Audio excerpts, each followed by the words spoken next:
Jubilito TV Official. Okay, so yun. Yan what's up mga kabagis, this is Jubilito TV Official at eto na naman po muli ang isang edisyon po ng ating reaction video mga kalingap at kabagis. No? Pero bago po lahat, syempre po, shoutout po muna natin Kuya Val Santos Matubang, Ate Edna Vlogs at Kalingap Rab. Sa ating mga Kalingap netizens at Kalingap subscribers, mega love shoutout po sa inyong lahat. So, ito na nga, no, mga kalingap at kabagis, no, for today's reaction video, gawa lang po natin ang reaction at muli po, bigyan natin ng ating personal opinion, point of view regarding po dito mga kalingap at kabagis sa, ano ba, masasabi po ba natin itong panawagan or pakisuyo, no? Dahil po dito sa recent na live streaming ni Kuya Val Santos Matubang, mga kalingap at kabagis, ay meron po siyang statement na binitawan.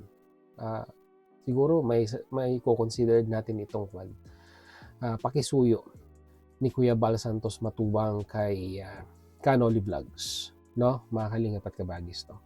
So, alam naman po natin yung mga issue na meron nitong mga nakaraang linggo in regards with Canoli and Kalingap Reactors, no, mga kalingap at kabagis, no. At syempre yung inyong lingkod ay naisama rin, no, nabanggit din yung ating pangalan dito sa issue na pag-uusapan, no, regarding dito kay Canoli, no.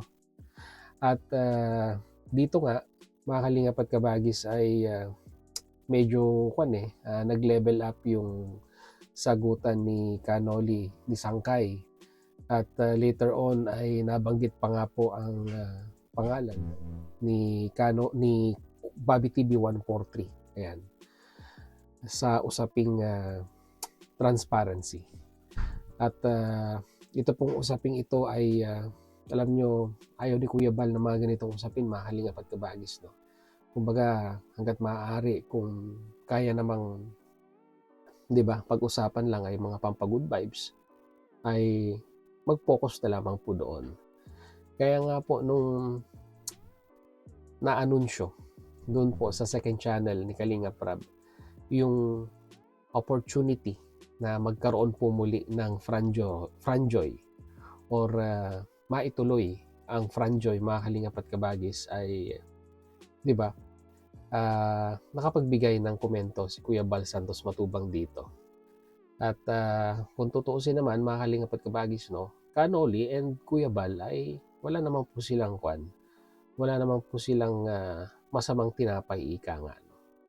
At kumbaga nakailang beses pa nga po, no, na naglambing si Kuya Val kay Canoli na kumbaga bumalik ng kalingap at ika nga ay magpatuloy na lamang po, no, bilang isang reactor. Pero yung usaping pong yan, mga kalingap at kabagis, ay medyo masasabi po nating medyo out of this muna,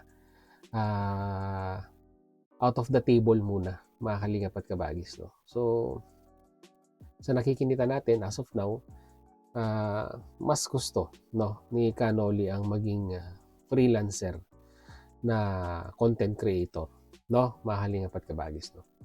At ito si Kuya Val ay kagaya nga na sinabi ko kanina, ay meron siyang opinion dito regarding sa pagtatapik, no, ni Canoli kung sakali mang matutuloy ang franjoy, no, mga kalingap at kabagis, no. Ano ang saloobin ng isang Val Santos Matubang in regards sa pagko-content ni Canoli kung sakali mang matutuloy po ang franjoy? Yun po yung papakinggan at papanoorin po natin kay Kuya Val Santos Matubang. Kaya siguro mga kalingap at kabagis, huwag na natin patagalin to.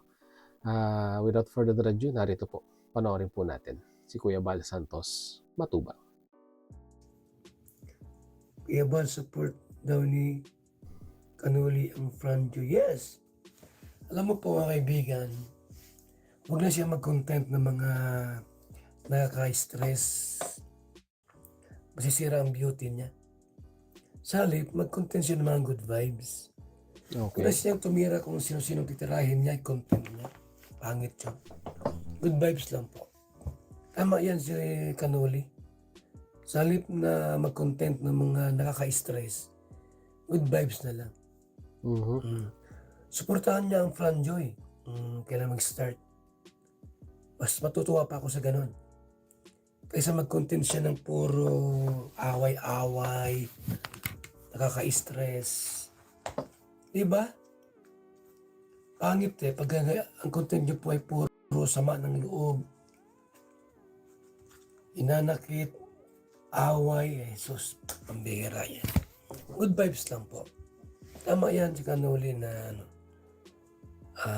ako po naman ay hindi magagalit or kung ang content niya po ay good vibes lang, ay mahal natin yan.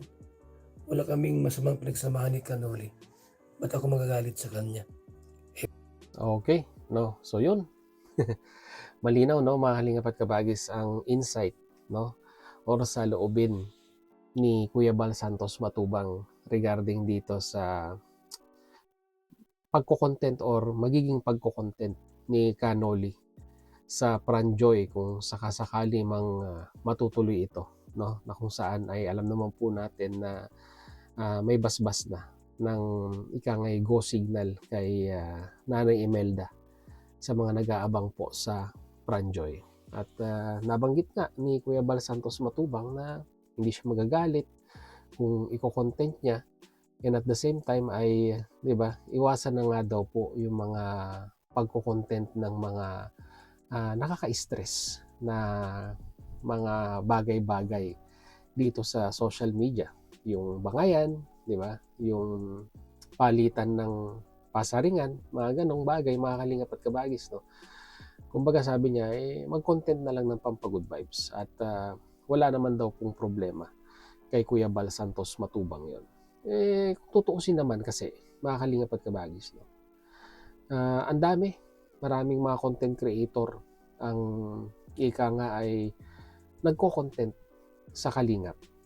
Pero yung mga iba dyan ay, di ba, ina-acknowledge naman po nila yung opportunity na ibinibigay ng kalingap sa kanila ng pagko-content. Yun na nga lang pong hindi pag-i-strike sa kanila, no? Pag sila po ay nagko-content at hindi naman po sila lehitimong reactor ay, di ba, plus napakalaking bonus na po yun para sa kanila, no, mga kalingap at kabagis, no? Pero hanggat maaari, ika nga ay, di ba, doon tayo sa tamang proseso, di ba? Magpa-kwan tayo, magparehistro tayo at maging lehitimong kalingap reactor, mga kalingap at kabagis, no? Dahil syempre malaking acknowledgement din po sa side ninyo na na-acknowledge kayo ng Team Kalingap bilang isang sabihin na nating lehitimo na reactor at kahit papaano naman po, no, saka kahit konting kapiranggot na kikitain po ninyo ay mag-share po kayo, no, sa programa ng Kalingap via landing pad ika nga, no, ni Kuya Bal Santos Matubang.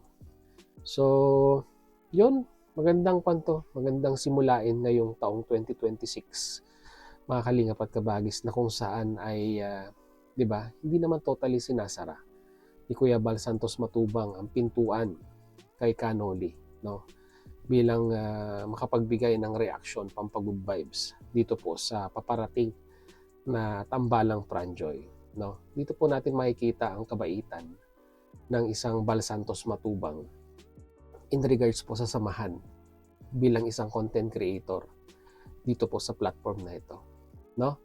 Although syempre may mga issue sa mga kapwa po natin reactors, itong si Kanoli, hindi po kino-considered ni Kuya Bal Santos Matubang na ika nga bawas pogi points kay Kanoli yung mga ganitong aspeto.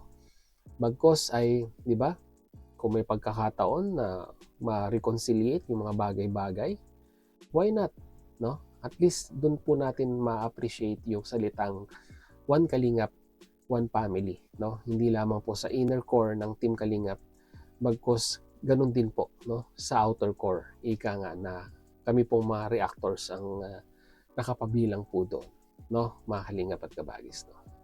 So yun lang po ang ating reaction video for today, and Kayo mga kalingap at kabagis, ano sa tingin ninyo?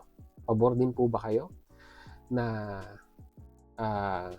doon po sa desisyon ni Kuya Bal na pinahihintulutan niya po na ika nga'y mag-reaction ng mga pampagood vibes itong si Canoli, lalong-lalo na po dito po sa paparating na Franjoy ika nga, na kung saan ay nabasbasan na po ni Nanay Imelda. Lagay niyo po sa ating comment section mga kalingap at kabagis, pag-usapan po natin. So yun, muli maraming salamat talaga sa dulo po ng ating reaction video ngayong araw na ito.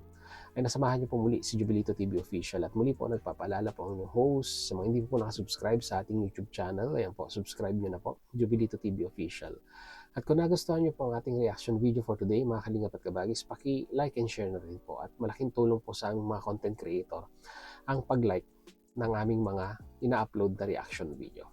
So hanggang dito na lang mga kalingap at kabagis. Once again, this is Jubilito TV Official, proud member po ng Team Koos at ng Team Bios. As I always say mga kalingap at kabagis, peace, God first. God bless po. Bye!